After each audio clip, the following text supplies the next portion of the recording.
know it started with the Bitzels. There was 3 brothers that came over from Germany that founded the church. And one of the Bitzels married into my grandmother's family.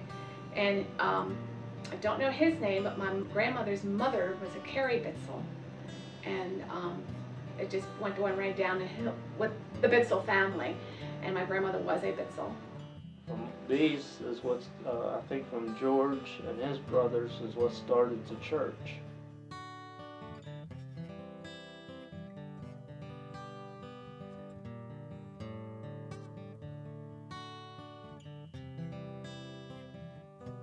My parents was William and Carrie Bitzel. Her family were in the Bitzel family. Relatives of the first Bitzel. And the other son was killed coming home from the Civil War. The Civil War, okay. Yeah, the war, he was in Gettysburg. The war, of course, the war was declared ended in Gettysburg, but he was walking home. Of course, the Confederates down this way didn't know that. No. Probably not even any of the Union soldiers down this way knew that. No, probably not. So he was killed on the way home from Gettysburg.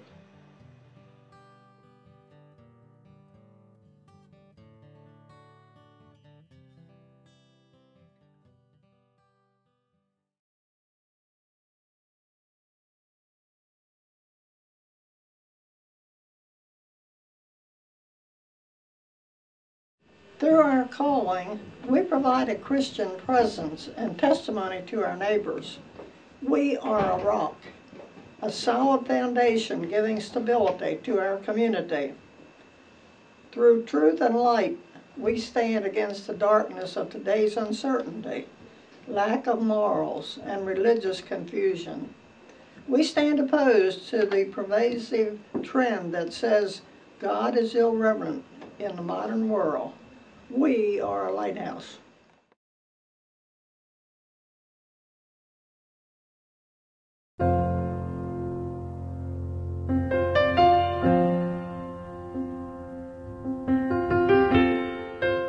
Well, my sister and I came to church here. Our parents didn't, but we did. Your sister's name was? Caroline Lenster.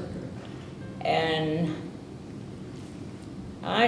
we'd start coming to church here when Pastor Seabrooks was here.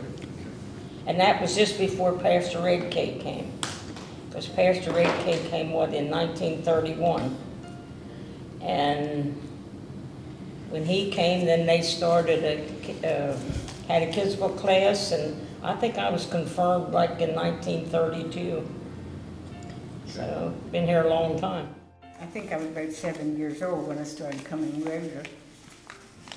But the early Bitzels, I knew a lot of them.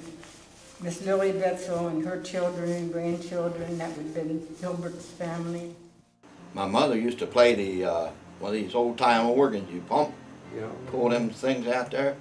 She used to play that over that old church field for a while.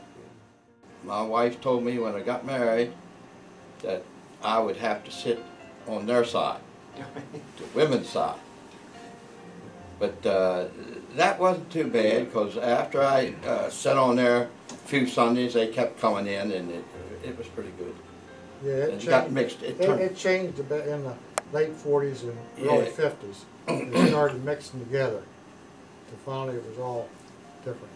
You know. Yeah. I had 14 brothers and sisters, and they all came here at one time, at some time. And 2 boys, the baby, we had a little baby that died, so he didn't come here. Okay. And then when they were baptized, I wasn't near the end. So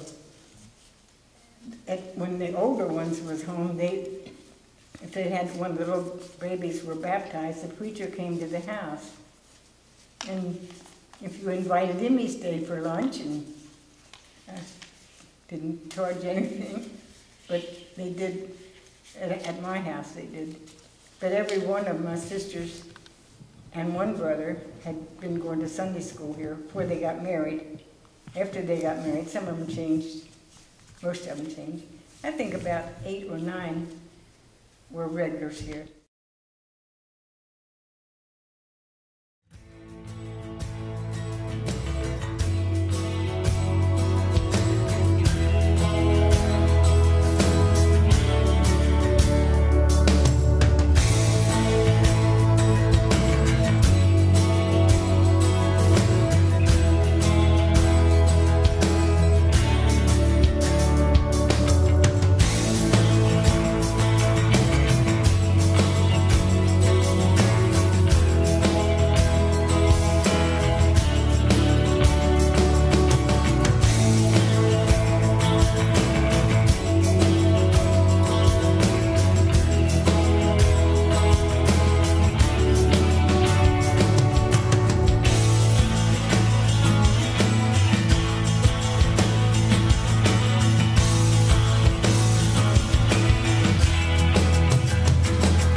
pot-bellied stove in the center aisle with a long stovepipe going up to the ceiling, and sometimes that thing would get red hot. Yep. Kerosene lamps. A big stove. Yeah, different places through the church they had on the wall, they had kerosene lamps. Because they didn't always have electric. The center had a big round stove that heated it. Mm-hmm, pot-bellied stove. And it got hot too, didn't it, sometimes? You had to be very careful when you walked up the aisle, because you had to go around it. Catch your coat on fire. Right. My grandmother taught Sunday school, and Caroline Lenzner assisted my grandmother in a little back room at the back part of the altar area.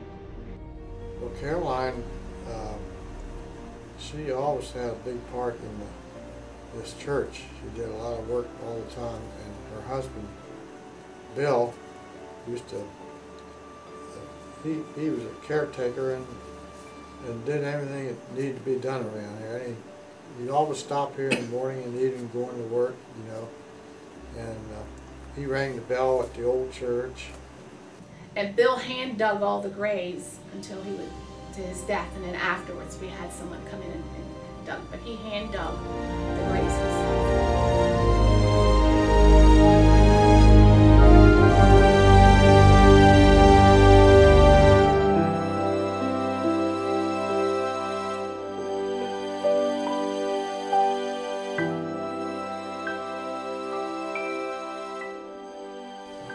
He spent most of his time up here.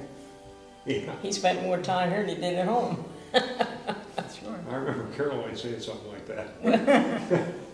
Well, but she came with him too, and she helped the work too. Oh, she was, yeah, man. Yeah.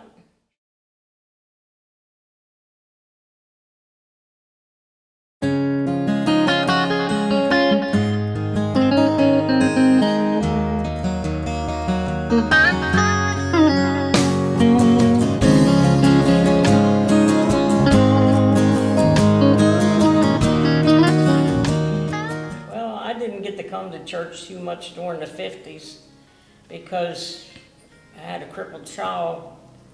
My twins got polio when they were 8 months old, and the one was paralyzed from her waist down, and she was in the hospital 13 times in 15 years. Then we had church in the afternoon, and that was the only time we could go to the hospital to visit her. I missed a lot, I guess, when we moved to the farm. My husband didn't belong here then.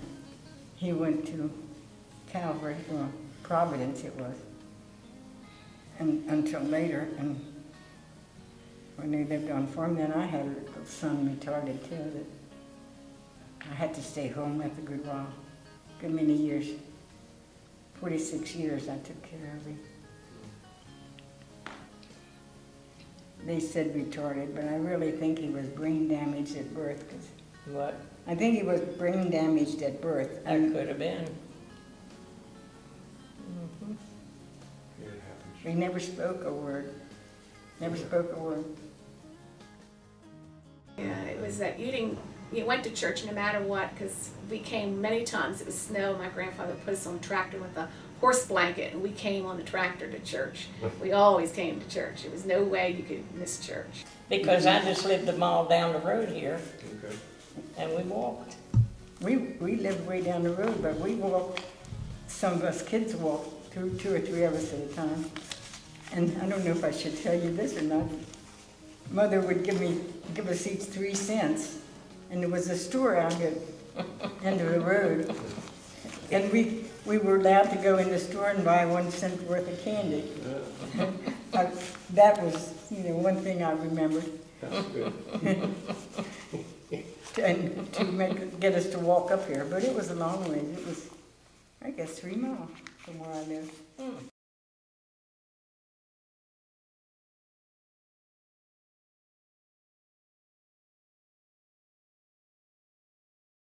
I heard him talking about the very strictness. You better behave, because Miss Caroline would get you. That was the big thing. Did you behave yourself? Had to. Because if you didn't, There wasn't any government rules then. You was bad, you paid for it? If you were bad, you paid for it. You didn't call a social worker.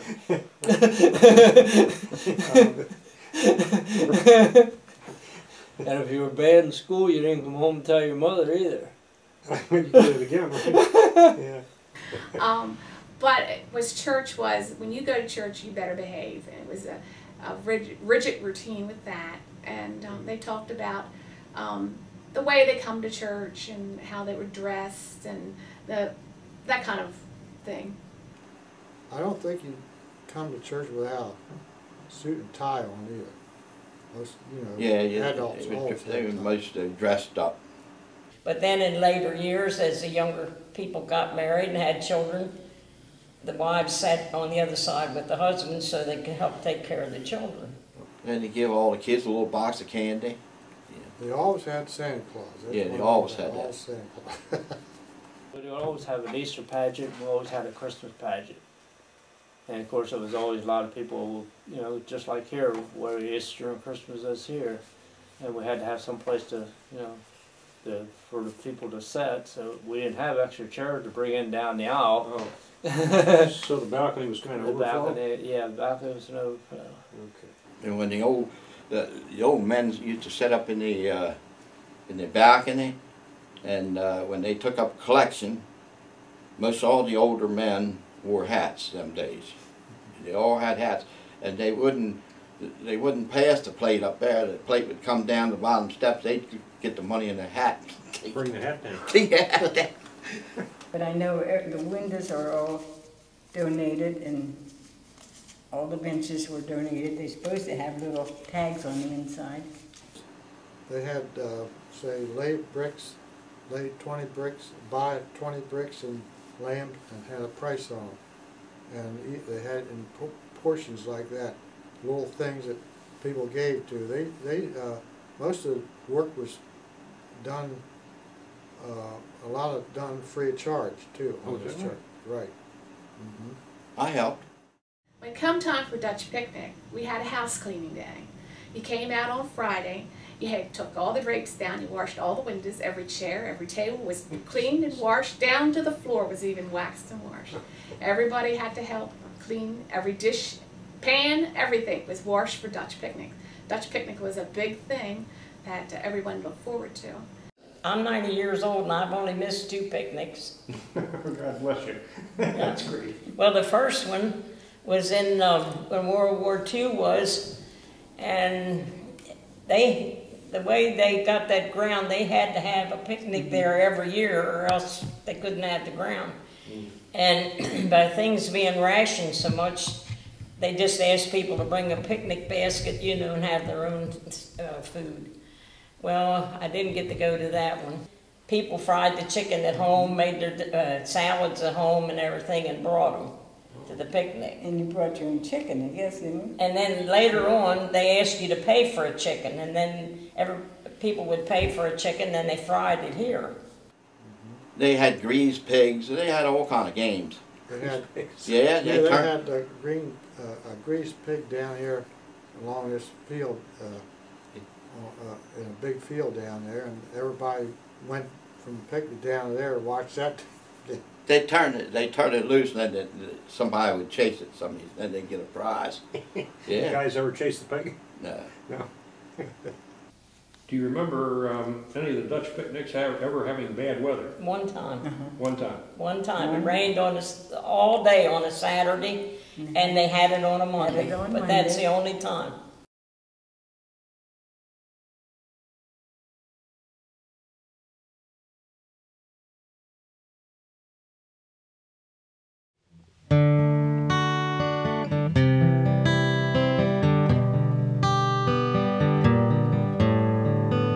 Amazing grace, how sweet the sound. Well, this is my place of worship, and I look forward to coming here every week. I don't always get here every week, but I look forward to it. I could come here and pray, have things on my mind I need to get off. I can pray, here and everything. Well, I pray at home as far as that goes. But I see a lot of my friends here and everything. It means a lot to me.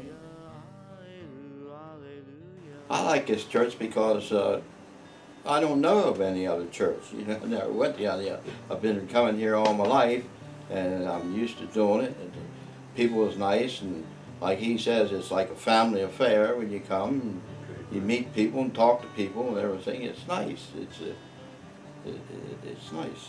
Well, this church has meant a lot to me. It's the people are friendly, and it's seems like it's part of my family. And I like to come here every Sunday to be with them.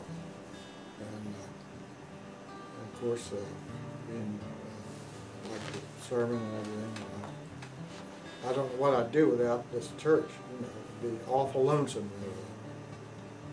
Well, it's been my lifeline. It's been some place for me to go when I needed someplace. I call it my family church, but yeah, it meant a lot to me, and I hate to miss it now, but I can't always get here, and I still miss coming when I don't come. Well, I hope we can keep on getting new members all the time, because Yeah. our old ones were going to die off one of these days. Well, there's so many going now, you know, that I would know. We need these new members. I hope the church keeps going and continues on and grows and everything. So it'll be a place for the little ones coming up, a place to go, and for them to get treated like we did, and it'll be nice. I hope it keeps growing. Hallelujah, hallelujah, hallelujah, hallelujah, hallelujah. I think the church is in a good position here. There's a lot of new people coming in all the time, and I think it's going to grow. And I think it's doing good now, and I think it'll do better in the future. That's my family. Jesus loves me, this I know. Get bigger. You know, I'm saying get bigger, but you know I like the small church better. Little ones to him belong. They are weak, but he is strong. Hallelujah, hallelujah, hallelujah. Hallelujah, hallelujah. Hallelujah, hallelujah. Hallelujah, hallelujah, hallelujah.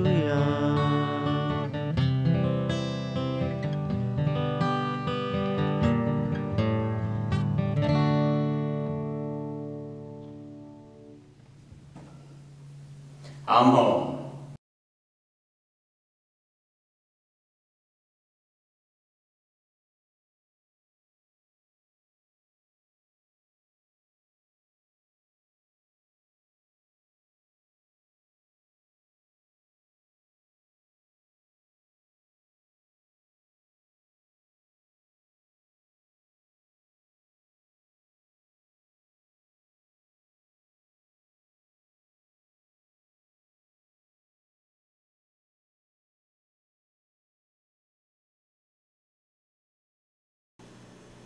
It's good to learn from the past, but not live there. In the face of huge adversity. My uncle done, I guess, all the brickwork, didn't he? Yeah. Yeah. He done it all.